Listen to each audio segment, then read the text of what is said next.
ચાલો વિદ્યાર્થી મિત્રો, ચેપ્ટર નંબર 3. હવે આપણે એ નવો ટોપિક અવરોધોનું જોડાણ, જે તમે ટેક્સ્ટ બુકમાં ભણી જ ગયા છો, આપણે કંઈક અલગ રીતે ભણવાનો પ્રયત્ન કરીશું.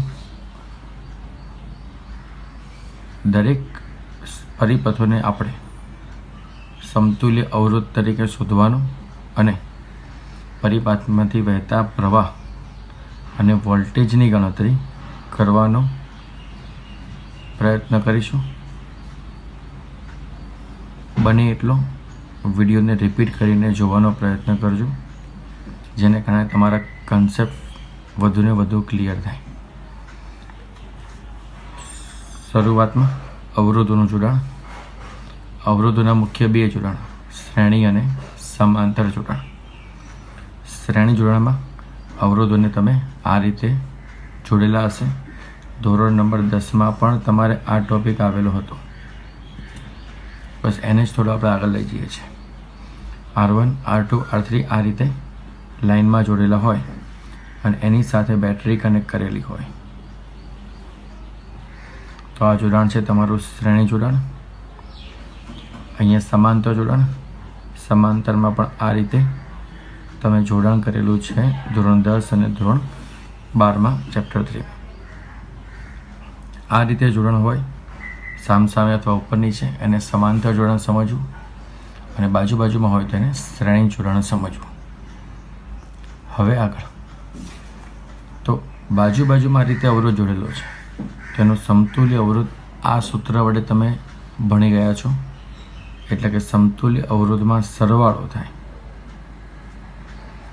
અને જ્યારે સમાંતર જોડાણ હોય ત્યારે તમે એના સમતુલ્ય અવરોધ શોધવા માટે આ સૂત્રનો ઉપયોગ કર્યો છે. 1/R equivalent is equal to 1/R1, 1/R2, 1/R3 અને એનો સરવાળો. ઓકે, હવે આગળ, જો દરેક અવરોધોના મૂલ્ય સમાન હોય અને આવા n અવરોધોની વાત કરીએ, આવા n અવરોધોની, તો R is equal to R1 + R2 + R3 up to n times. તો એનો ટોટલ જવાબ, સમતુલ્ય જવાબ થશે n × R. n એટલે અવરોધોની સંખ્યા અને R એટલે અવરોધનું મૂલ્ય. R એટલે અવરોધનું મૂલ્ય. ધારો કે મારી પાસે 5 અવરોધ જોડેલા છે અને એક અવરોધનું મૂલ્ય 2 ઓહ્મ છે અને બધા સમાન છે, તો જવાબ થશે 5 અવરોધ છે ને 2 એનું મૂલ્ય છે, તો 10 ઓહ્મ થશે. બસ એવી રીતે સમાંતર જોડાણમાં અવરોધોનું મૂલ્ય સમાન લેતા અને આવા n ટાઈમ્સ અવરોધોને સેટ કરતા R ઇક્વિવેલન્ટ આપણને મળશે R/n. એનો મતલબ મારી પાસે 5 અવરોધો છે આવી રીતે સમાંતરમાં, અને એક અવરોધનું મૂલ્ય 10 છે, તો 10/5 એટલે જવાબ આવશે 2 ઓહ્મ. 10/5 એટલે જવાબ આવશે 2 ઓહ્મ. હવે આ સમાંતર અને શ્રેણી પરિપથમાં કેવી રીતે સમજવું કે ભાઈ શ્રેણી અને સમાંતર કેવી રીતે હોય છે, તો ખાસ ધ્યાનથી. તો મેં તમને અહીંયા એક શોર્ટકટ મુદ્દા લખેલા છે, એ તમારે ખાસ યાદ રાખવાના છે પરિપથોને સોલ્વ કરવા માટે. જ્યારે પણ અવરોધોમાં જ્યારે પ્રવાહનું વિભાજન ન થાય, પ્રવાહ સીધો સમાન જ વહે, પ્રવાહ સીધો સમાન જ વહે, તો આવા જોડાણને શ્રેણી જોડાણ સમજવું, કે જેમાં પ્રવાહનું મૂલ્ય હંમેશા સમાન હોય. પ્રવાહનું મૂલ્ય હંમેશા સમાન હોય.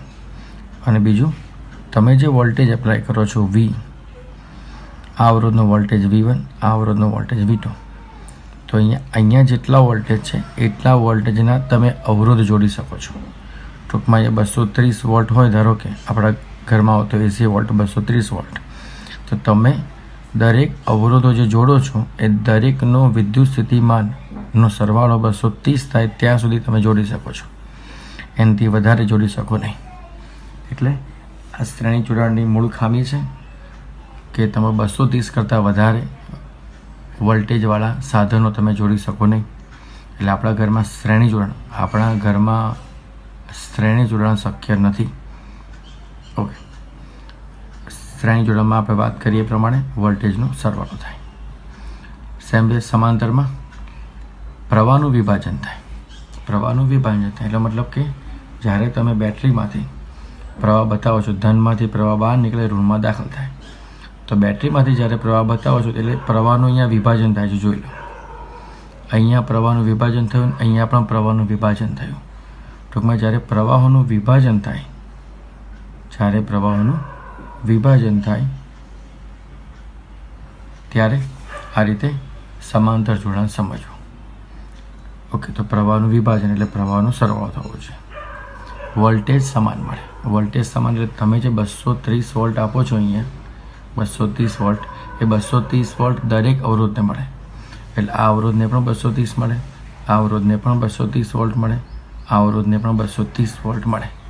એનો મતલબ આપણા ઘરમાં જે કંઈ કનેક્શન થઈ રહ્યું છે, આપણા ઘરમાં જે કંઈ વાયરિંગ થઈ રહ્યું છે, એ બધું સમાંતર જોડાણ પ્રકારનું છે.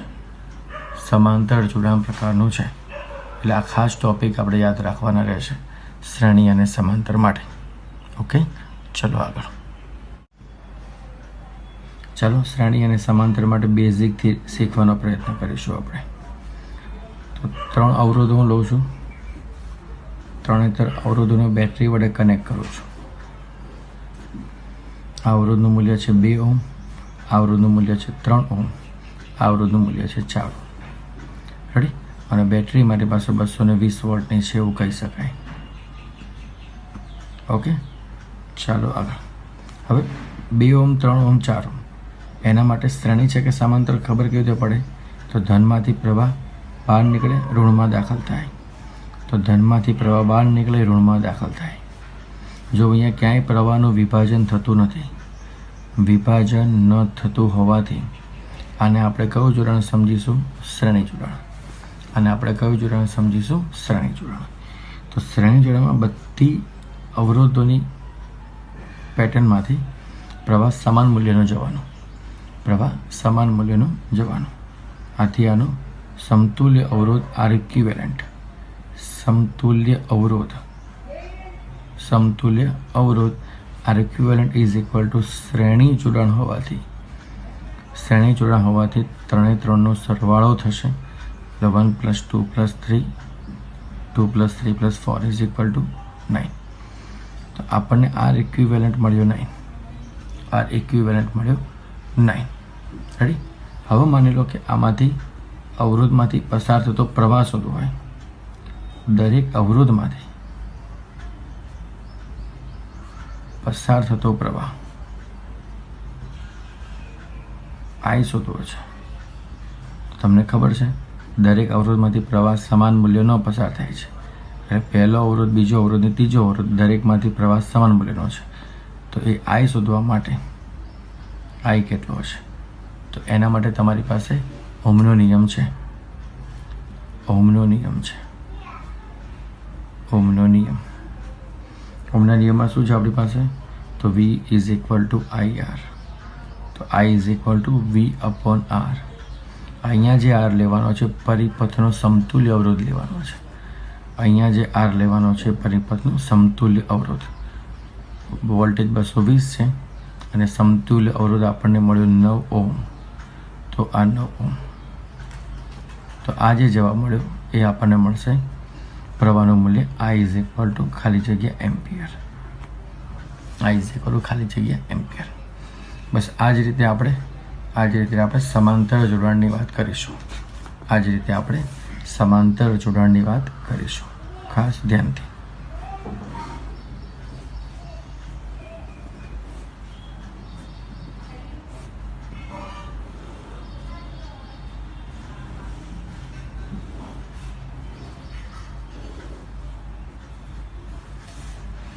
ત્રણ અવરોધો છે મારી પાસે.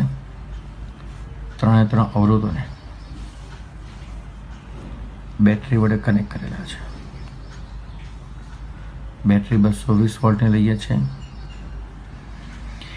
આ અવરોધનું મૂલ્ય 2 ઓહ્મ છે, આનું 3 ઓહ્મ છે, આનું 4 ઓહ્મ છે. રેડી? જોઈ લો તમે. ધનમાંથી પ્રવાહ બહાર નીકળે, ઋણમાં દાખલ થાય. તો ધનમાંથી પ્રવાહ બહાર નીકળે, ઋણમાં દાખલ થાય ને અહીંયા એક પોઈન્ટ મળે છે કે જ્યાં 2 કરતાં વધારે તાર ભેગા થાય છે. 2 કરતાં વધુ તાર જે બિંદુએ ભેગા થાય તે બિંદુ ને આપણે સાદી ભાષામાં બ્રાન્ચ પોઈન્ટ અથવા જંક્શન કહીશું. બ્રાન્ચ પોઈન્ટ અથવા જંક્શન કહીશું. એટલે આ બિંદુ છે આપણું બ્રાન્ચ પોઈન્ટ અથવા જંક્શન છે. જંક્શન પાસેથી હંમેશા યાદ રાખવાનું પ્રવાહનું વિભાજન જ થાય. જંક્શન પાસેથી હંમેશા પ્રવાહનું વિભાજન જ થાય.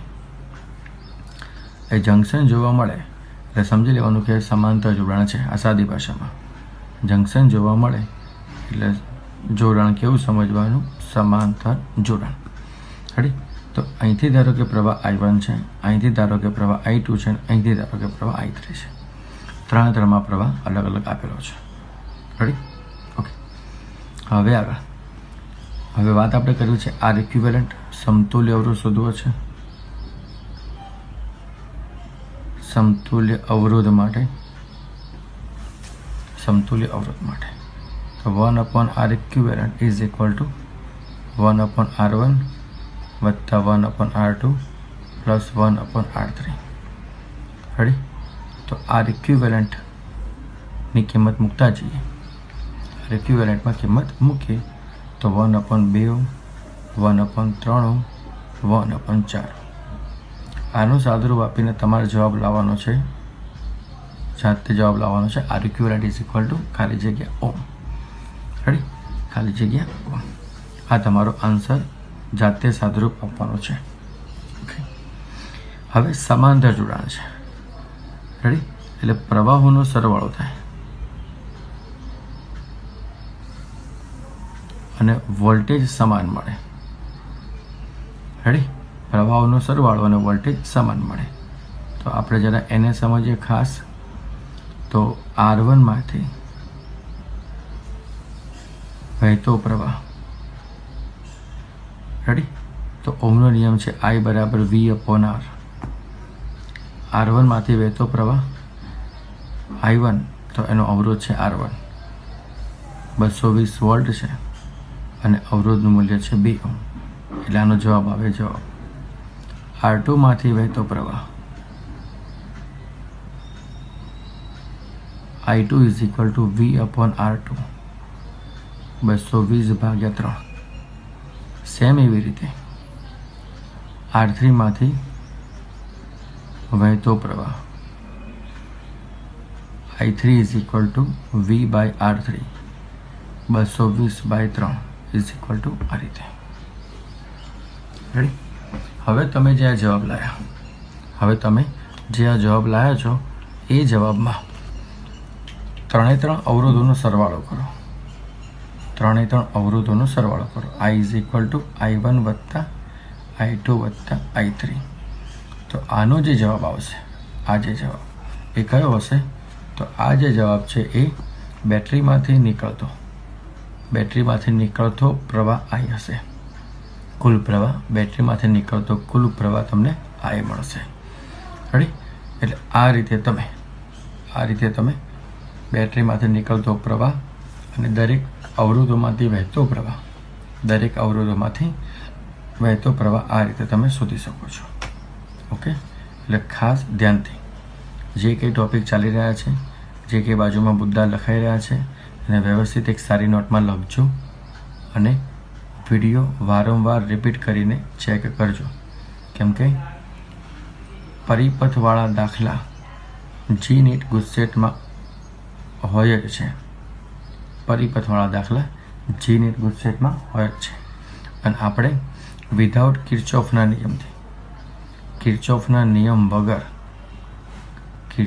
નિયમ વગર દાખલા ગણવાનો પ્રયત્ન કરીશું. કિર્ચોફનો નિયમ માત્ર ગુજરાત બોર્ડ માટે જ છે. G-NEET માટે તમે ધારો એ રીતે શોર્ટકટથી દાખલા ગણી શકો છો. એટલે આપણે મેક્સિમમ પ્રોબેબિલિટી એવી જ રાખવાની છે, મેક્સિમમ સંભાવના એવી જ રાખવાની છે કે આપણે દાખલો ડાયરેક્ટ ગણી શકીએ કિર્ચોફના નિયમ વગર, જેને કારણે તમારો સમય ન બગડે. ખાસ ધ્યાનથી.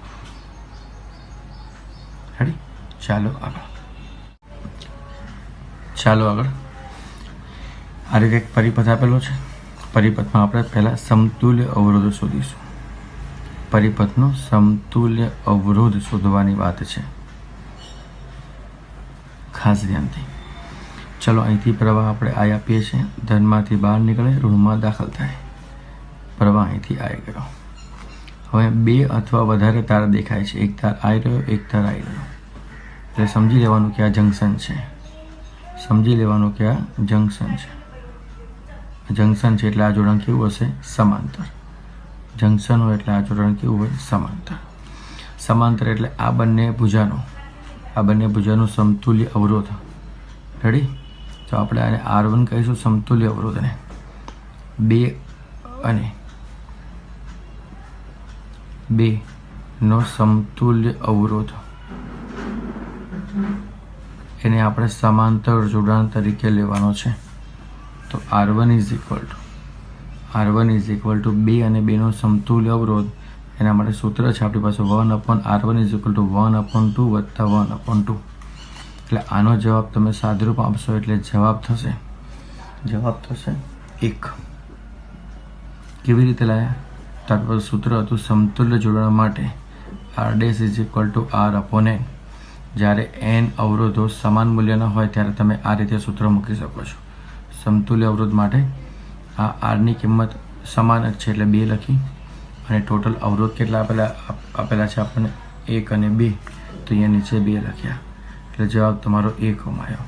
આ રીતે પણ યાદ રાખી શકો છો અને આ રીતે પણ યાદ રાખી શકો છો. બને ત્યાં સુધી આ રીતને વધારે પ્રિફર કરવાની. તો પહેલી કિંમત આવી આપણી પાસે R1 ઇઝ ઇક્વલ ટુ 1 Ω, સમીકરણ નંબર 1.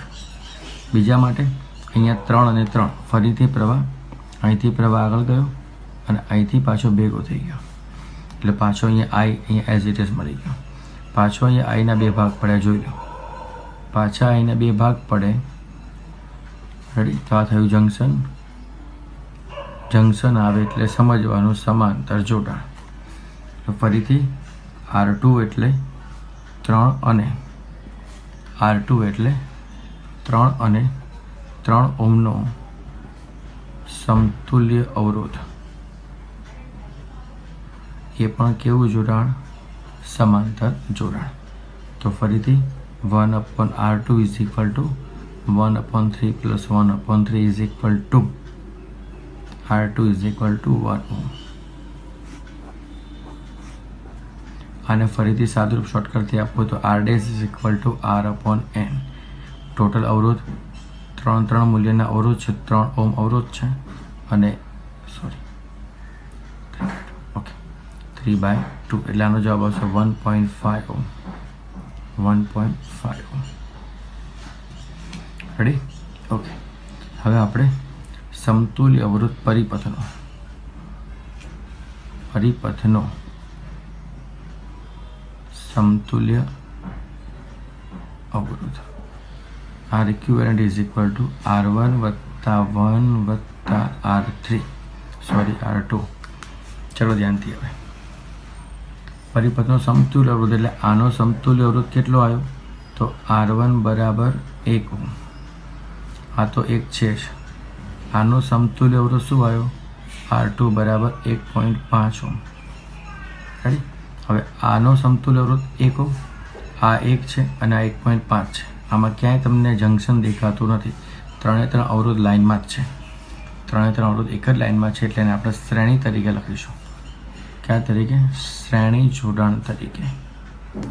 તો આ જવાબ આપણને મળશે R equivalent is equal to 1 + 1 + 1.5 Ω is equal to 3.5 Ω. Equivalent મળ્યો અવરોધ. ઇક્વિવેલન્ટ અવરોધ. રેડી? હવે દરેક અવરોધમાંથી પ્રવાહની વાત કરીશું અને પરિપથનો કુલ પ્રવાહ વાત કરીશું. તો પહેલા પરિપથનો કુલ પ્રવાહ શોધીએ. પરિપથનો કુલ પ્રવાહ V is equal to IR. તો I is equal to V/R. આ R કેવો લેવાનો? ઇક્વિવેલન્ટ. પરિપથની વાત થાય એટલે R ઇક્વિવેલન્ટ લેવાનો. 220 વોલ્ટ છે. કેટલો છે?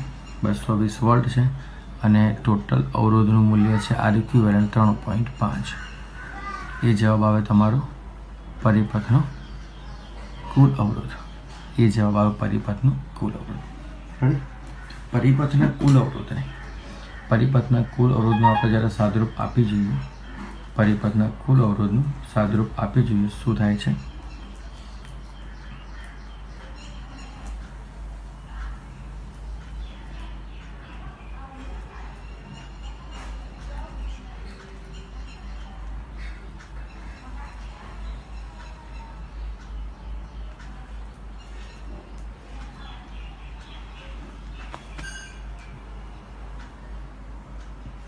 $25.5 એમ્પિયર જેવું મળે છે.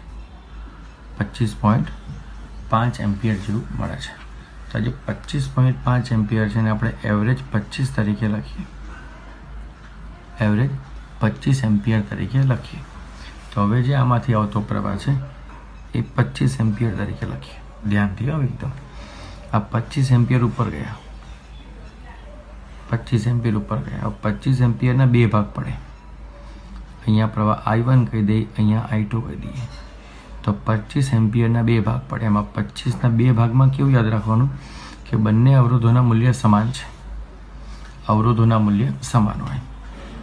અવરોધો સમાન હોય તો પ્રવાહ સમાન વહેંચાય. ખાસ તો અવરોધો સમાન છે, પ્રવાહ સમાન વહેંચાય એટલે આમાં 12.5 જાય ને આમાં પણ કેટલો જાય? 12.5. હવે આ 12.5 આગળ ગયો, 12.5 આગળ ગયો, 12.5 અહીંયા આવે, 12.5 અહીંયા આવે એટલે અહીંયા જંકશન પાસે બંને 12.5 ભેગા થયા એટલે પાછો 25 એમ્પિયર ભેગા થશે. એટલે આમાંથી વહેતો પ્રવાહ 12.5 એમ્પિયર, આમાંથી પણ વહેતો 12.5 એમ્પિયર, આમાંથી વહેતો 25 એમ્પિયર ટોટલ. હવે અહીંયા 25 એમ્પિયર આવી ગયો આગળ.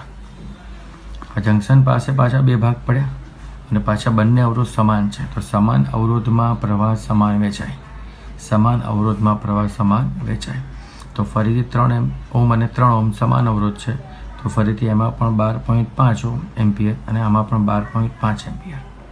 પાછા 12.5 એમ્પિયર આગળ જઈને ભેગા થશે એટલે અહીંયા 25 એમ્પિયર પાછા થઈ જશે. 25 એમ્પિયર પાછા અહીંયા આવી ગયા. યાદ રાખવાનું કે 25 એમ્પિયર બહાર જાય છે અને 25 એમ્પિયર અંદર આવે. એનો મતલબ જેટલો પ્રવાહ બહાર નીકળે એટલો જ પ્રવાહ દાખલ થાય. તો સમજી લેવાનું કે તમારી ગણતરી સાચી છે. જો અહીંયા જવાબમાં ડિસ્ટર્બન્સ આવે, ઇનપુટ પ્રવાહ અને આઉટપુટ પ્રવાહ બંનેમાં ડિફરન્સ આવે તો સમજી લેવાનું તમારી ગણતરીમાં ક્યાંક ભૂલ છે. રેડી? એટલે ખાસ યાદ રાખવાનું છે. ખાસ યાદ રાખવાનું છે. એક પોઈન્ટ આ. બીજો પોઈન્ટ એક ખાલી તમને કહી રાખું કે પ્રવાહની વહેંચણી માં ખાસ યાદ રાખવાનું છે કે જો અવરોધો સમાન હોય તો પ્રવાહ સમાન ભાગે વહેંચવું.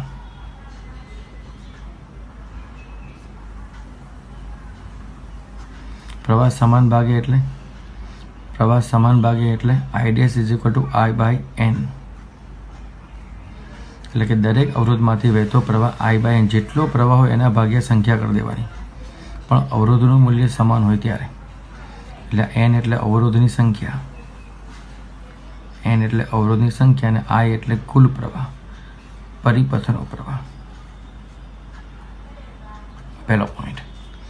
અને જો અવરોધોનું મૂલ્ય અસમાન છે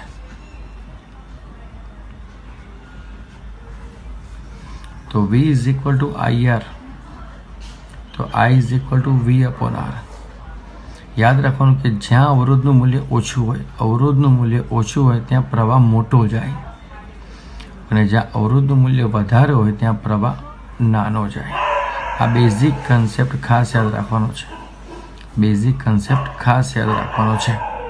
એટલે આ બેઝિક કન્સેપ્ટ આ ખાસ યાદ રાખવાનો છે. જ્યાં અવરોધનું મૂલ્ય ઓછું હોય ત્યાં પ્રવાહ મોટો જાય અને જ્યાં અવરોધનું મૂલ્ય નાનું હોય ત્યાં પ્રવાહ મોટો જાય. તો હવે પ્રવાહ શોધવો કેવી રીતે? તો સમાંતરના નિયમની મદદથી પ્રવાહ શોધવો. સમાંતર જોડવામાં આપણને ખબર છે કે જે કંઈ અવરોધ હોય બધાના વોલ્ટેજ કેવા હોય? સમાન. તો વોલ્ટેજના મૂલ્ય સમાન લખવાના. V is equal to IR લખવાનું. આના માટે V is equal to IR. તો I1 R1 બરાબર I2 R2. આમાંથી તમારે I1 અને I2 અને I2ની ગણતરી આમાંથી મળી જશે. I1 અને I2ની ગણતરી આમાંથી મળી જશે. રેડી? એટલે ખાસ યાદ રાખવાનો છે કન્સેપ્ટ. આપણે જે કંઈ કરી રહ્યા છીએ એ અવરોધોને ની શોર્ટકટ ગણતરી માટે મજૂરી કરી રહ્યા છે. ખાસ શબ્દ મેં મજૂરી વાપર્યો છે કેમ કે આ પરિપથની પેટર્ન જેટલી સોલ્વ કરશો એટલી ઓછી પડશે. જેટલી સોલ્વ કરશો એટલી ઓછી પડશે. અવારનવાર નવી ટેક્સ્ટ બુકમાં, નવી રેફરન્સ બુકમાં અવારનવાર નવા અવરોધોના પરિપથો આવતા જ હોય છે. પણ મેં તમને ચલાયા એ પ્રમાણે બેઝિક કન્ટેન્ટ યાદ રાખશો તો કોઈ પણ અવરોધવાળા પરિપથોમાં તકલીફ પડશે નહીં. ખાસ ફરી તમને કહું છું કે વિડીયો વારંવાર જોતા રહેજો. જ્યાં પણ તકલીફ પડે ત્યાં કન્ટેન્ટને ફરીથી ક્લિયર કરજો. પરિપથો સોલ્વ કરવાના છે, પરિપથો ગોખવાના નથી. પરિપથોને આપણે સોલ્વ કરીશું, ગોખવાના નથી. ખાસ ગોખશો તો પરિપથ ગણાશે નહીં, પરિપથ સોલ્વ નહીં થાય. ગોખવાના નથી પરિપથો ખાલી તમારે સોલ્વ જ કરવાના છે. એટલે મહેરબાની કરીને દરેક વસ્તુની કન્ટેન્ટની ક્લિયરિટી રાખજો. વિડીયો વારાફરતી ચેક કરજો પુશ કરીને, અને બને ત્યાં સુધી લખવાનો પ્રયત્ન કરજો. ધોરણ 12માં લખીને જ મોઢે કરવાનો પ્રયત્ન રાખવાનો. ચલો, આવા જ પરિપથો સાથે આપણે આવતા લેક્ચરમાં મળીશું.